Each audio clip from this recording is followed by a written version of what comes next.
Hello out there, everyone. Cassandra Monkey, and continuing with my angel girlfriend. Oh, and if you just joined, you're welcome. Glad you made it here, and I hope you enjoy your stay. And always remember that the most important character in the story is you, the readers. Well, let's get it up.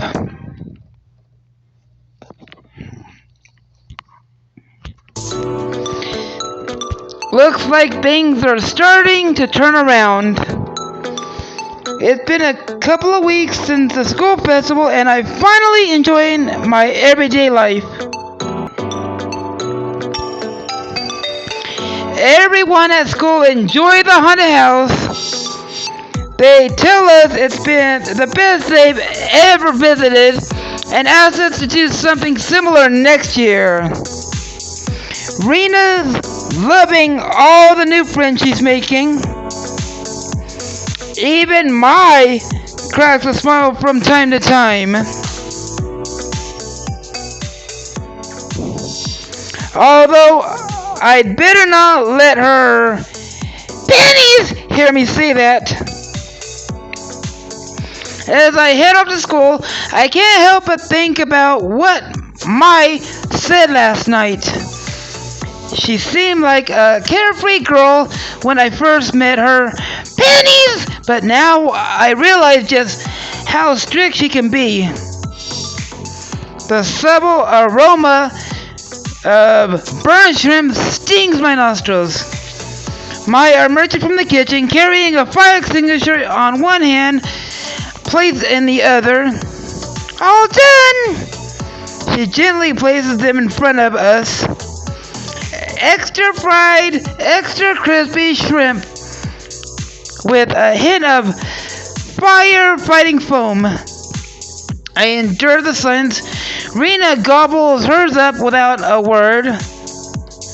Meg just moves the shrimp around the plate, saying nothing. So, I've been thinking. Mai follows suit, stacking the shrimp into a small pyramid. I think it's about time we talk about returning home. The argument still lingers in my mind. Meg wasn't happy, and despite Mai's arguments, she refused to budge. She hid in her room until morning, then snuck out of the window. She's probably at school, but Mai doesn't seem too bothered. I remember her waving me off this morning, telling me everything will be fine. But will it? Do I really want these girls to go? They're eating me out of house and home and getting me into all sorts of trouble. But I'm not sure if I'm ready to say goodbye. I feel whole. The empty chasm that threatened to engulf my heart is gone. Mostly. Sometimes in my private moments, I feel that same old creepy doubts tugging at me.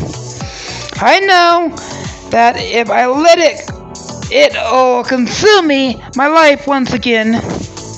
But the girls are a beacon of light. Without even trying, they help me. They really are special. If they leave, will my happiness disappear along with them? It's best not to think about it, but best for kissing! Will it be like once they're gone? I can't let the girls on Earth just to please me.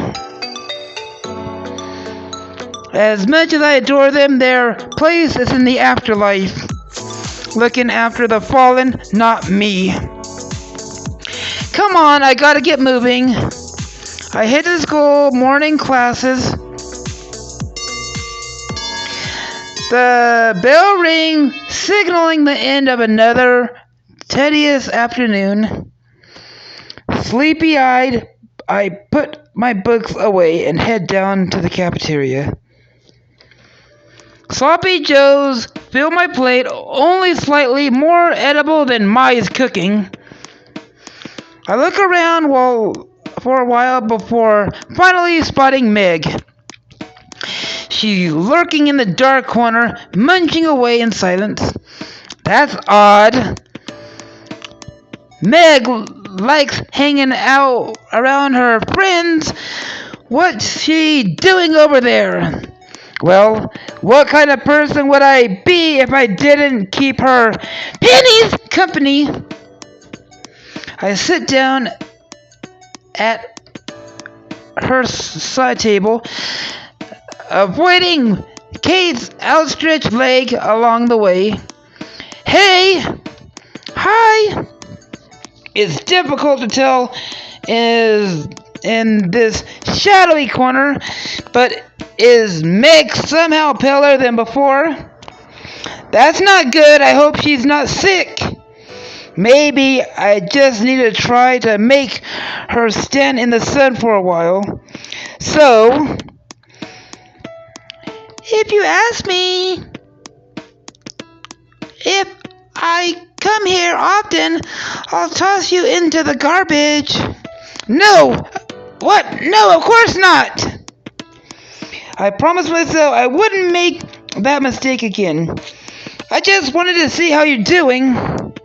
Okay, I guess I haven't really spoken with Meg much. I'm not really sure what I should talk about. So, what kind of things you like to do? Stuff? Interesting. Not really. I think I'd get a more stimulating conversation from the brick wall. Does she really not want to talk, or is something bothering her? Pennies! Hey! Didn't we already exchange greetings, or is this a new human custom? No, it's not. I'm just wondering if you're doing okay. Never better. She burst into another fit of coughing, forcing her to look away. You look like you're coming down with something. I hope not. Angels aren't supposed to catch diseases from humans. We're supposed to be immune to moral affections. Even so, she coughs again. Maybe I've been heavenly flu or something. Either way, I'll be fine. I just need to distract myself. After drawing a circle with her index finger, she points at me. You date now? My cheeks heat up and my stomach lurches. A date? You want to date me? Why not? I'm bored and I'm sick. This food isn't any good either, so I need something else to eat. So, take me on a date? She hesitates for a moment as if considering rewording her request to be a little less demanding. Please? Is all the comes up with. This is all very sudden. Although Meg is such a lovely girl, I really want to go out on a date with her. Pennies! Well, why not? Meg's great, but I don't feel like I know her pennies all that well. So spending some time together sounds like an awesome idea. All right, sure. Cool. She gets up from her seat. So, where are you taking me? I hear the Chez Fanche is lovely. And very expensive, if I recall. But Meg looks like to have her heart set in the right place. I can't exactly refuse her offer agreeing to it. Damn it, no choice. Fine, let's go. Then something unprecedented happens. Meg breaks out into a grin. A genuine smile, teeth and all. Thanks! I immediately notice a bounce in her step. Her adorable little dance fills me with happiness, my stomach suddenly filling with nervous. Cute. Forgetting I have the afternoon classes, I leave school alongside Meg. The waiter doesn't seem concerned about a couple of school kids skipping classes. Instead, he guides us to our table. We both order a shrimp and are relieved to see it served without foam. That was nice. Yeah, it was. Despite the warm surroundings, we didn't actually talk much. We were too busy gorging ourselves. Still, the relaxing atmosphere is perfect for questions. What made you come to Earth? Meg blinks at me. Quite a difficult question to answer. Is it really that bad? She chuckles. Shaking her head.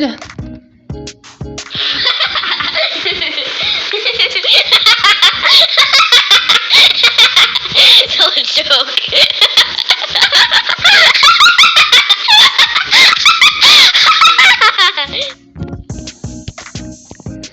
Nah, it's not like I robbed the Archangel or anything. I just genuinely wanted to come to Earth. She leans back a little, looking out of the window. I really like your planet, but humans suck sometimes. Global warming, poverty, wars, famine. Honestly, it feels like you guys need a cheat code or reset everything. So, that's what I did. Came down, stopped a few people from starving, stopped a war or two. Wait, you stopped wars? She nods. I didn't fight or anything, I just stopped them from happening. I just wanted to make a planet a better place. Yet, the frown on her face tells me something went wrong. But the Archangel claimed I interfered with the grand design. Said we're only supposed to observe, not fix your mistakes. I disagreed, and here we are. Jeez! This Archangel dude sounds like a big jerk every time I hear that about him. He's not all that bad, but he's a stickler to the rules. I wish he'd lighten up every now and then. Maybe save a life or two. Instead of leaving it to the rebellion angels to accomplish. Her angelic smile drops away, leaving behind a devil stare. Oh well. She starts coughing again.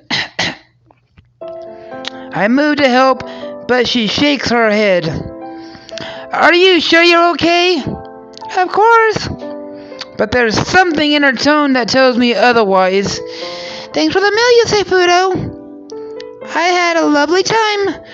Either way, I have to try and find out more about her pennies. No problem. It was nice to get to know you a little better. Maybe we can go out again.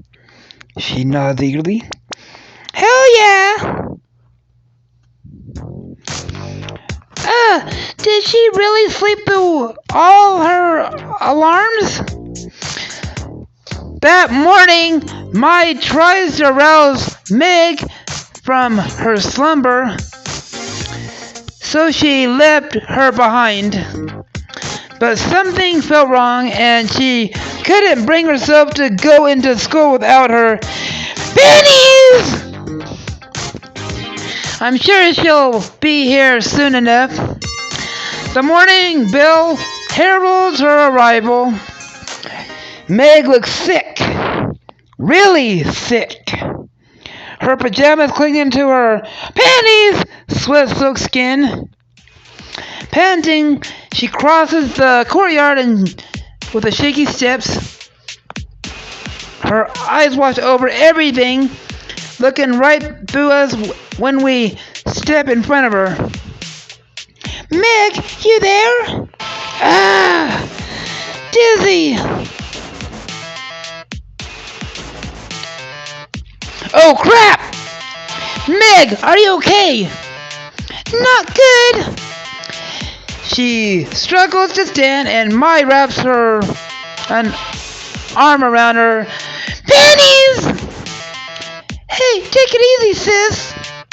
What's wrong? Feeling faint, everything's warm. Rena peers into her eyes. Are you having trouble focusing on your surroundings? She can only nod. Heaven! Alignment! We help Meg back home where we lay her down on the couch and tuck her in. She is visibly worsened in the short time from the school to her house.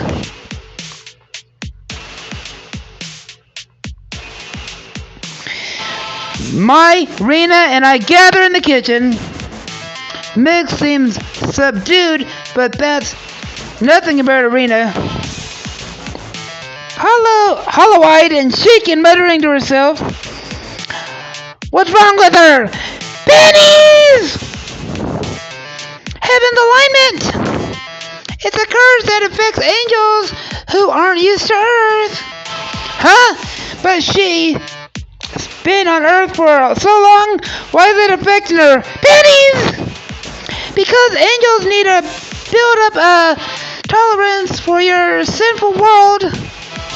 They may make several visits to your Earth, staying longer each time. Meg lasted a while, but she still isn't quite ready for your world. Damn it! Then what can we do to help her panties out? Only one thing for it. She needs to be gifted with AESP at least temporarily. Our powers can remove the sickness from her body. After that, she should be fine. Awesome! So how do we give her the AESP? Can you guys lend her power? Rena shakes her head. No, Yosefudo, we can't. The only person can give her the powers of an angel. Wait, you don't mean... I do, the Archangel. He will decide Meg's fate, but consider her history. Rena shudders, leaving the rest of us the science unspoken. We still have to try. Agreed, so we'll need to journey to the heavens to do so. Oh boy! And you'll be coming with us! Wait, what? Is that wise? Bring a human to a world of angels? Why not? We're not gonna hurt you. Judge you, but sure, not hurt you. Wonderful! Oh, if you'll excuse me, Rena has been silent throughout. And seeing her tear-filled eyes, I wonder why. She quickly leaves. I look over to Mai, who smiles at me. Go on. Don't leave her like that. I find her sitting in the back of the garden. She's pulling up a glass as I sit. She's pulling up grass as I sit next to her. Pennies! She doesn't say anything, leaving me to wonder how to start things off. Just what do I say to her, "Pennies!" Sometimes words are not enough. In order to resolve things, we need to show how we feel. Believe me, I know how it feels to live a life without human contact. So I do the only thing that makes sense in the moment. I wrap her up in my arms, bringing her head close to mine. It's going to be okay. She'll be fine. We're going to help her. Pennies! I know. Her shaky voice finally breaks. It's just seeing Meg like that. I don't know what to think.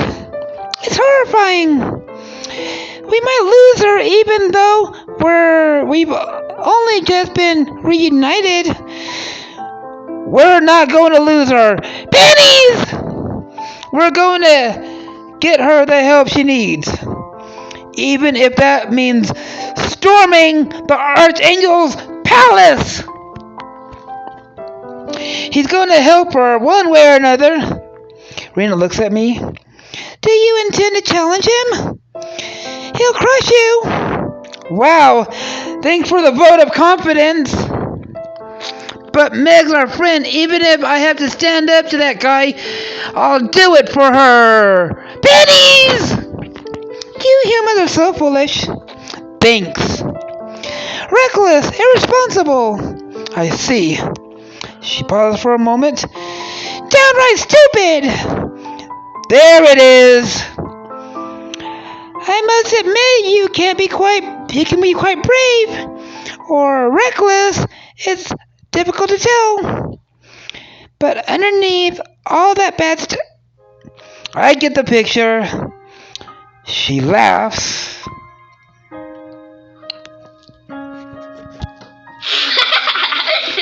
And wraps her arms around me. Don't joke.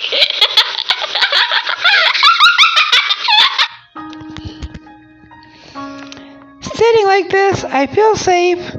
In your arms. How could a girl with magical power feel safe in the arms of a normal human? This isn't the time to ask, but it feels like there's something else at play here. Yet before I can figure out what it is, you lovebirds done out here? We quickly jump away from each other. Rena tugs at her hair as if I straighten my clothes out. Yeah! But there is a second. Hurry it up! She heads back inside and we stand up. We'll resume the conversation later. For now, we've got to save our friend. Right.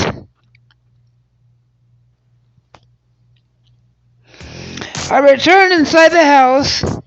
Mai and Rena gather around a circle of chalk laid with runes. Thanks for running my rug. You're welcome.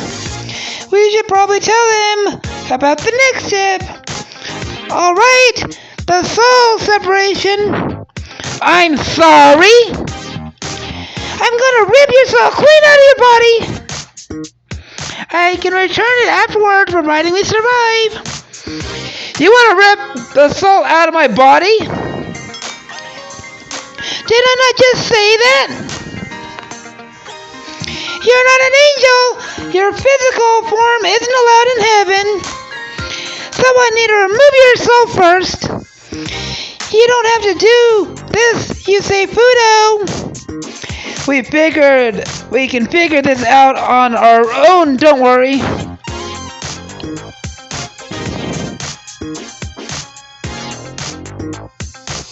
No! Meg needs me, I'm coming with you girls. A smile tugs at the corner of Meg's lips. Excellent! Then if we're all finished... Meg extends her hand with a golden light flashing forth. Let us begin!